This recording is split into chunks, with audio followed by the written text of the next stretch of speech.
Good morning guys. Bumagsak na ang ating CR. Ayan, tinanggal ko na yung mga bumagsak. Gagawin na lang natin uli. Ayan. Wala tayong pambiling materialis kaya ito ulit ang ating ilalagay.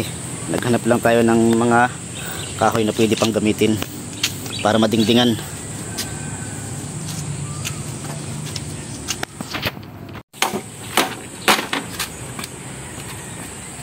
Maliit yung martilyo.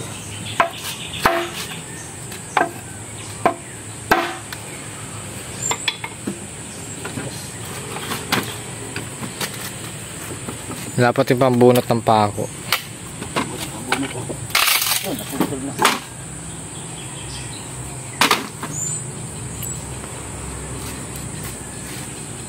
Ayan naman. Dahil wala tayong materialis fuertes, tali-tali lang. Meron, bububungan yan, kaya lang edi tuwing naka-CR ka, dapat andam ka. Baka bumagsak, tabon ka rin eh.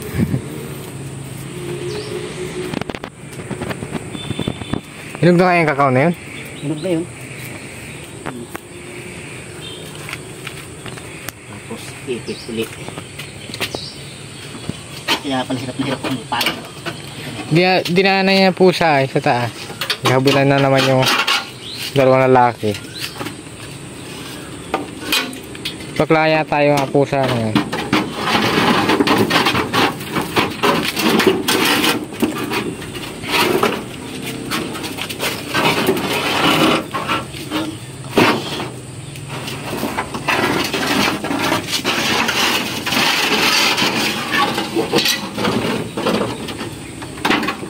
Dito lagi nagtatago yung ano, yung itip.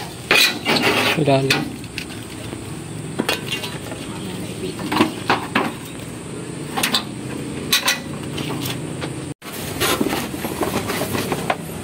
Lumawak na. Ayos na yung CR namin. Hindi na lang ito. Para pag si CR ay kampante. Diba ito pala yung damit? Laki naman yan.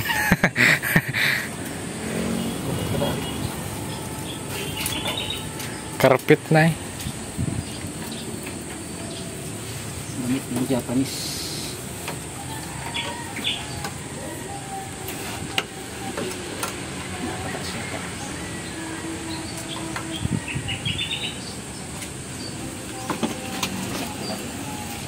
Parang samantala. Dito sa pako. Ipit na lang kailangan din. Pwede na ito. Dito na sa pako. Batakin niya. Lawit.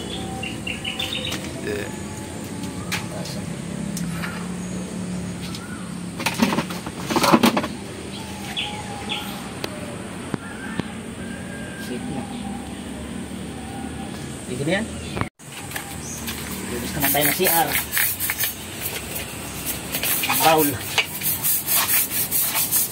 Para magana ang hindi natin dun eh. Pa-CR. Ganado.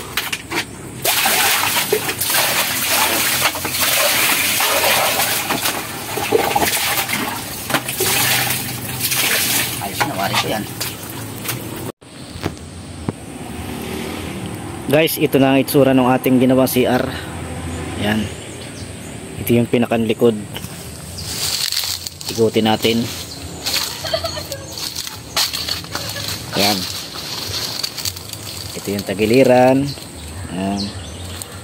Ito yung kusina. Nawala na ng dingding. Nawala na rin ang bubong. Bumigay na rin.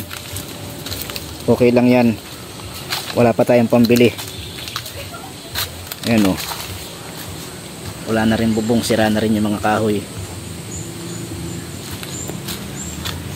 Pasok tayo rito. Dito tayo dadaan. Ito yung loob ng bahay. Pagka CCR dito dadaan sa labas. Kaya pag naulan, mababasa, kaya takbo hanggang makarating dito. Yan. Okay na.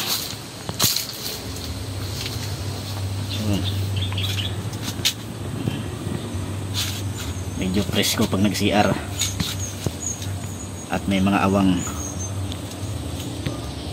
Okay guys, labas na tayo. Thank you for watching.